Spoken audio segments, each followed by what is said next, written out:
Hey, what's up, everybody? This is your girl, Miss Sophia the Diva, and I am here to talk about Love and Hip Hop Atlanta. I don't know what episode we on. I think we in season 8, but I know that the title of this particular episode was Do Not Engage. And we can learn a lot from reality TV. I use Love and Hip Hop as an example of how we can learn, because even though a lot of this stuff is scripted or kind of orchestrated through manipulations of the producers, I feel like there are so many things we can glean from this on what not to do more so than what to do. I can tell from this episode that Kendra is kind of starting to feed into it. I really like her on this show. I think she's good for it, because what I felt she was bringing in the beginning was the actual what makes sense storyline. So I just watched it this Friday, and one of the things I wanted to note and bring up is that a few people aren't here anymore. Jessica Dime, I guess, isn't coming back, and I want to know what happened with that, because I'm confused. Did she get unengaged? She had a baby with this dude. They seem so happy. He seems so good for her growth, her personal growth and development, and now it's like you don't hear anything about her. I guess Waka Flocka Flame and Tammy Rivera kind of doing their own thing too. We never see or hear about them anymore. Just something to note. And I noticed that slowly but surely you're trying to re-onboard Erica Dixon, which kind of had to play into, albeit like outside of the realm of the relationship, but Bambi and Scrappy's storyline, considering that Scrappy and Erica have a daughter together, who, by the way, I can't believe, oh my God, this child is 14 now. Oh my God. Y'all. Oh, and by the way, if this is your first time here, subscribe. I would really appreciate it. You can also hit the notification bell so you'll always know when the Diva uploads a video, because who doesn't want to be in the know about what the Diva is doing? Right. When we opened up this episode, Jock has gotten a call from the alarm company basically letting him know, bruh, your business is on fire, and it's Salon Echelon. So when they get there, it's him and Kendra with Sharonda. You can tell Sharonda is on some shit. And so she's like, all I know is that an iron was left in the drawer wrapped up in the towel, and she had just left. And I'm going to have to put this on you, because this is the stylist that you hired. It's your fault. And Kendra is like, that kind of falls on you because you're the manager, which makes sense. You know, you're a part owner and you're a manager. I always thought that as a salon owner, if you care about your business, what you should do before everyone leaves at night is to go through and do a walkthrough and make sure that all of the stuff is off. And she said the girl had just left. So I'm like, well, apparently you were still there, so you could have made sure everything was unplugged. Or at the very least in the salon, you should have made it a rule where everyone is unplugged. But y'all, the whole wall is like burnt up. It smelled like a barbecue in there according to Jock. Sharonda and Kendra get into it. And basically Sharonda tried to come for Kendra, basically telling her you're not as smart as what you think you are. I was like, but when them legalese hit you on the papers, you might think she's smart then too, and you would be smart to get an attorney your damn self. I love how Kendra started speaking Spanish, and Jock was like, what did you just say? She told me, just in case she didn't hear me the first time, she can go elsewhere, okay? But I want to make sure she got it in both languages. I was like, does Sharonda even speak Spanish, Kendra? And Sharonda had the nerve to call Kendra a pit bull.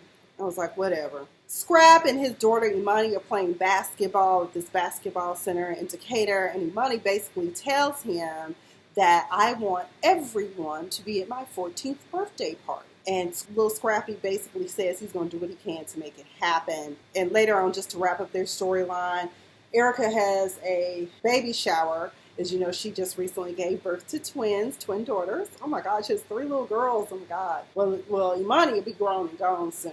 Imani, I hope they don't do you like they did me, girl. You are not the mother. It's okay if you want to watch your sisters every now and then, but don't make the child do that. She got a whole life to live on her own. But I sure hope they can get along. Imani does present it to her mother, and Mama D had already talked about it too. And so Erica was like, so the bottom line is you just want us to all act like adults. Okay, I want my baby to be happy.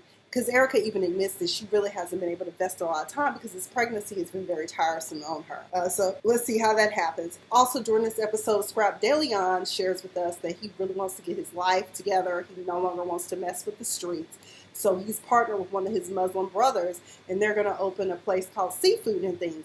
I forgot to look that up before the recording of this video, but I'm definitely going to try to check it out at some point if it's open now. As a matter of fact, I don't know if I shared with y'all, I did go to Slutty Vegan. I loved it. As a matter of fact, the other day I was craving it. I was like, oh my God, this is so weird. I only had it one time, but that burger, I promise you, it tastes just like a charbroiled burger. It doesn't taste like it's a plant-based burger. But don't get me wrong, I still want the real thing. I want my Angus, I want my Kobe. But it does not hurt every now and then for us to take red meat out of our diet. Okay, I'm just saying. But I'm glad, and Scrap is also going to be raising his son, King. Tiara finally had to concede to the fact that she's overwhelmed with her other children because it's hard to do the work-life balance, you know, raise a family and work because she's working all the time. So I thought that was commendable because I was like, I think Tiara has like 5 children and she's still a single mother. Like, she was married at one point and that went to hell. It went to shit. He wants to get his other son, and hopefully maybe the mother will be agreeable to that because I think sometimes boys need a balance. Honestly, I think that maybe Scrap should have tried to get them right before hitting their preteens maybe.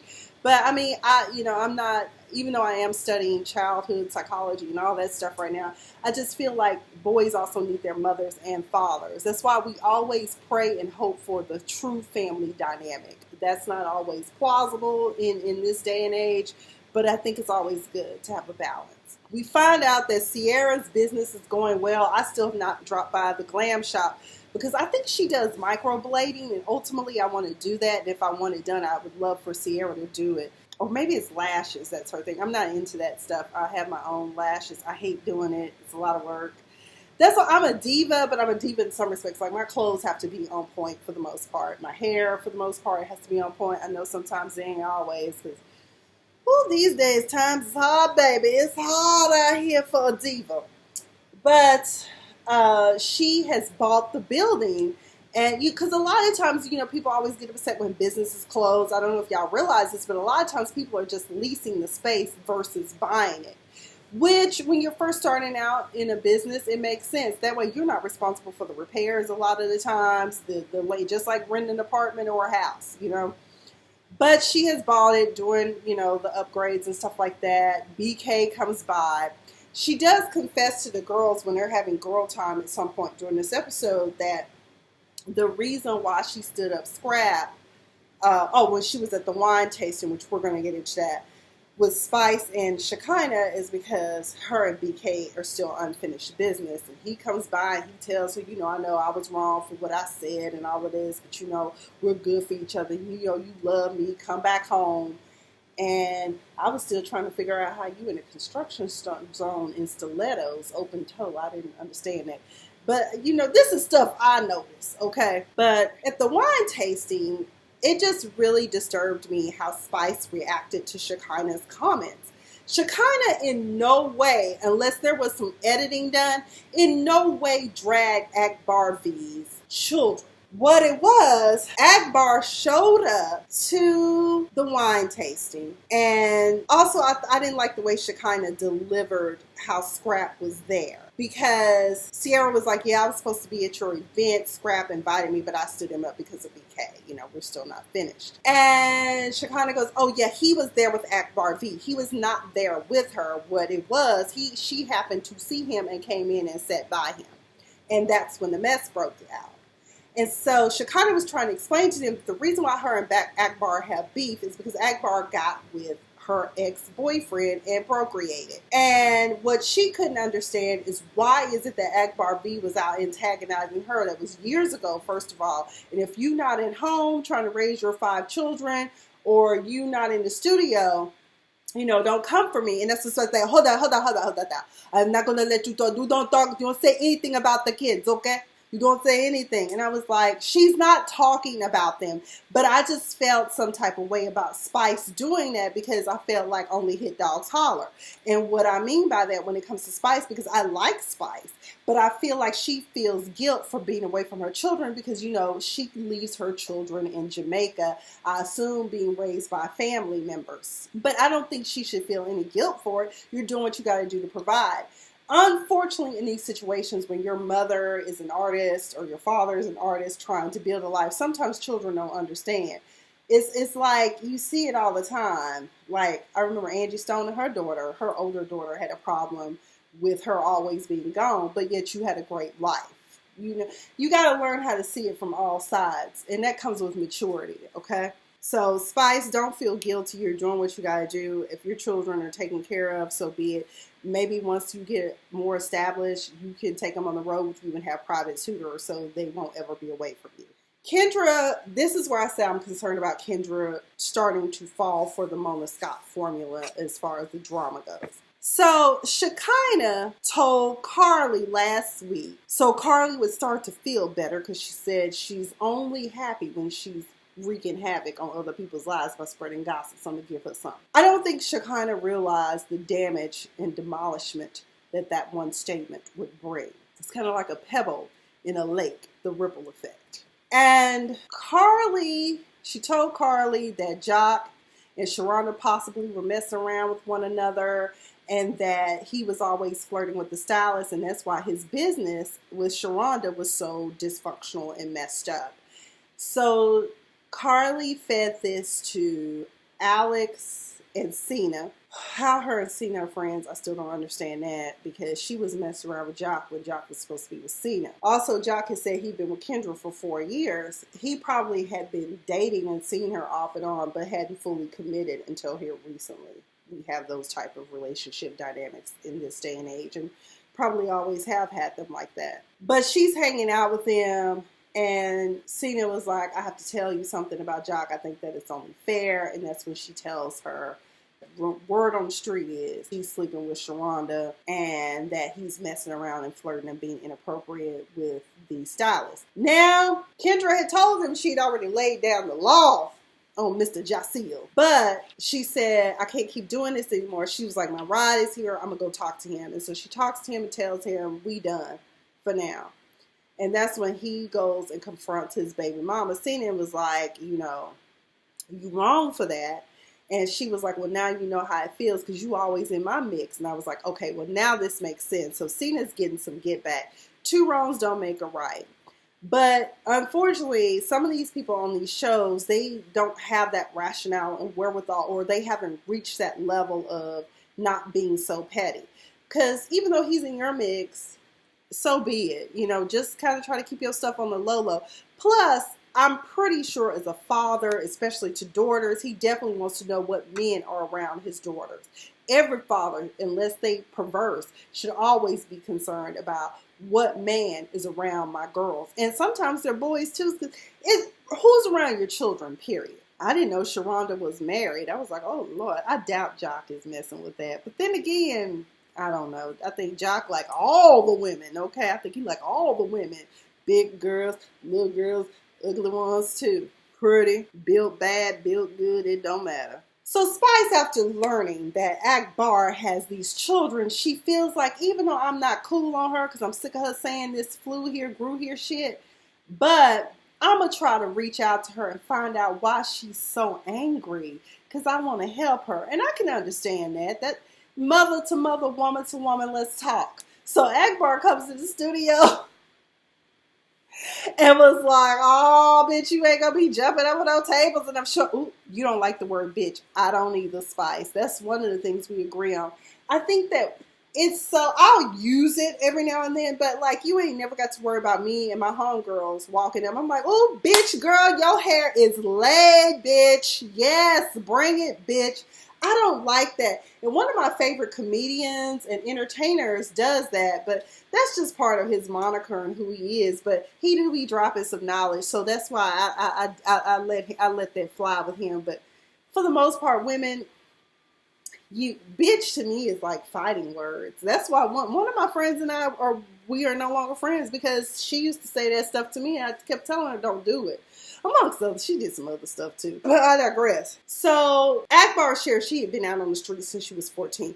Let me tell y'all something. This is not fact, but as someone who is in the mental health field as far as studying it right now, I truly believe that something happened to Akbar in childhood, as in possibly molested. Because oftentimes when you have women that are out there making 5, 6 babies and each one has a different baby daddy, or there's no self-love there or self-worth, something happened. And so that's why I know some people are like, I can't believe, as I've gotten older and learned a few things about people, I don't judge her for that. But I feel like once you reach a certain age, you should be able to make use of the resources that are out there for you. And I think Spice feels like, well, we're both single moms and this is a way to do it. And so they both come to a resolution that Akbar is going to try to do better and that they're going to possibly make some music together. One of the other disturbing things that Akbar said is that, when you are an Atlanta artist, like I don't have a problem with Tokyo, but you got to pay homage to the ones that are already here. She don't have to do any of that. And also, Atlanta people aren't overshadowed by people coming from out of town.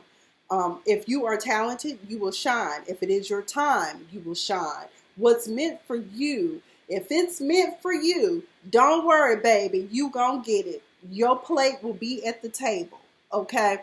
So when people say that, oh my God, and I know, but always remember this, good people. Comparison is the robber of your happiness. Now, don't get me wrong, Diva every now and then does fall off into the gutter of despair every now and then, but I have to pull myself out of that and realize that my path is different from my friend's path. Because honestly, there are days when I'm like, all my friends seem to be thriving and doing well, and I'm barely surviving.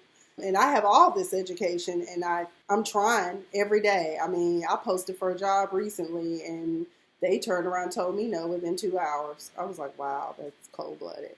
But you stay thriving. And I know that big position that I'm supposed to have or the success that I'm supposed to have, it's coming. So I'm not worried about it. Plus, I need to get my lazy behind back on stage. Let me not say I'm lazy. I don't know. My edge is gone from getting on stage right now to do stand-up. And I'm glad comics don't seem to be competing like these hip-hop artists and other artists down here be. At the baby shower, I don't know, Carly don't look good. I don't know what it is. She looked like the Wicked Witch from Wizard of Oz. I was like, what's going on? She just looked really wicked. And she said something when she was talking to Mimi, because Mimi had asked her if she was, no, not Mimi. Rashida had asked her if she was going to go to the book sign for Karen King, which, by the way, y'all, I am going to try to get a copy of Karen King's book, and I will be reading and reviewing it. For those of you who so enjoyed my review of Angela Stanton's book, The Secret Lives, The Real Lies of a Real Housewife, or whatever, I'm definitely going to do another review because that shit went viral. Also, I'm going to get a copy of Giselle Bryant's book, and I'll review that too. But she's nervous about going to Karen King's book signing because she doesn't want in any way for Mo to think that she's trying to get back with her ex, because the probability of Scrap DeLeon being there are high. We know that briefly Carly fooled around with Scrap right before he went to prison. So I was like, girl, if Arkansas Mo got you shook like that, you shouldn't go anywhere. And see, that right there to me is a sign of an abuser, because that's what they do. They like to set parameters around what you can and cannot do. And it kind of isolates you, because at that point, you're kind of like, why even go out? Because there's going to be a fight if I go out. Why even be on the phone talking to somebody? It's going to be a fight. Why turn on the music I like to listen to? Because there's going to be a fight. That's when you know you need to get out of that situation. So if Carly is sincerely in a relationship like that, I hope by the time we get to the reunion, she has decided that she wants out of it, because it's just not healthy. But when Carly said, you know how people like to lie about any kind of BS they see, and I was like, oh, like you, for instance, because you quick to make up a story. You are the person who can tell 1,000 tales about one picture. Tokyo is MIA. Everybody's talking about that. No one's seen Tokyo lately, so they all go over there. I appreciate that. I like seeing the camaraderie and people concerned about Tokyo because she is the baby of the group. And, Sierra really does love her. I think that really is a true sisterhood, big sis, little sis type relationship. But we find out that Tokyo has isolated herself because she doesn't want to bring that misery. Because, she always run around looking like a happy rainbow, okay? She's that girl, that's like, she talks and I love when she talks. I love to hear Tokyo talk. But I can understand that. Sometimes I was telling somebody else, I said, I hate when people tell you, call me, or if you need something, let me know, and they don't show. Like, don't even fix your mouth to say it if you can't come through. Don't offer shit if you can't come through. And I bet that's happened to Tokyo. And Tokyo's like, I'll just deal with this on my own. Her mama is sick and has had surgeries. Her godfather has been shot and is recovering from that. Her biological father, I guess her father might be African, has moved back to Africa. And so she kind of feels very much alone in the city. And I know what that feels like when you don't have any family or people that have been in your life so long that they're like family.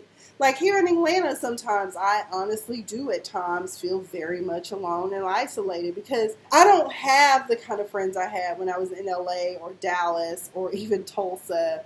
Hey, let's go to the movies. Hey, let's do that all the time because I have one friend. As long as she ain't have shit to do, okay, I'm down. But of course now financially I can't do the fun things I used to do, like go to concerts and that type of thing. But I'm just saying I understand what it's like to feel like I can't tell anybody my issues or, I just don't have anyone to relate to. So I understand where Tokyo is coming from that perspective. I love Karen King and Mama D's relationship because Mama D asked Karen King about what kind of advice she can give regarding this blending of the families for Imani's birthday and, how best to deal with that. I guess she said Karen's like a big sister, so I guess Karen is a little bit older than Mama D. But I like that. I forgot exactly what the full subject matter was. But either way, I like their relationship. At the book signing, Carly does run into Scrap and his brother. And that's when she immediately tells him, I'm happily engaged. And Rashida's sitting there looking like, bitch, no, you ain't.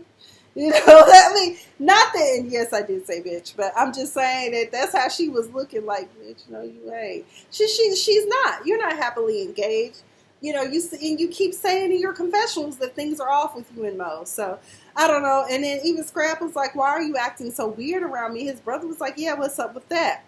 And then she kept saying she didn't want the cameras to catch her, but too late, the cameras are filming. So when Mo sees this on TV, he's going to be pissed. Unless he go get him some counseling. He need an anger management counseling. Jock is coming in as Carly is leaving, and he's ready to go and drag her for shit.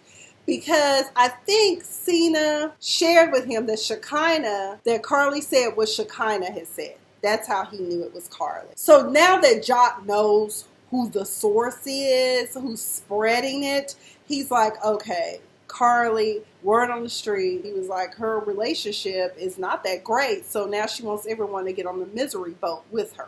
So that's why she's in his house tearing up his happy home. Actually, he said stank ass misery boat. But I also think that he needs to address Shekinah about repeating that too. Anyway, she was like, well, you know what? We can just say that we were never together. That's our relationship. It never happened. And then Jock was like, girl, are you okay? Is the Molly just kicking in? And that's when she leaves, and that's when the episode ends. Next week, I don't know what all happens. I forgot what the preview showed, but that's all I've got for this episode of Do Not Engage of Love and Hip Hop Atlanta. Y'all, some situations we just, and some conversations we just simply should not engage in. I think that's the bottom line. And I think also how we react to individuals. Don't allow people to control your emotions. Okay, you control you. You are responsible for your emotions. Again, I am Miss Sophia the Diva. Be sure to subscribe to this channel. Also hit the notification bell. Be sure on Tuesday nights to check out A Diva Disturbed on BFAM 109.6. We stream through Bosscast, but you can catch it here live every Tuesday night, 9:30 p.m. to 11 p.m. Eastern Time. For this week coming up, we will have Joey. Just Joey, as a matter of fact. He's a comedian out of Baltimore, and we're going to be talking about City on the Hill, which is a Showtime original. And he's one of my comedian buddies. We've done a few shows and shared stages. He's funny as hell, so I hope you all can join. Other than that, I'm Miss Sophia the Diva. Stay fabulous, Buttercup.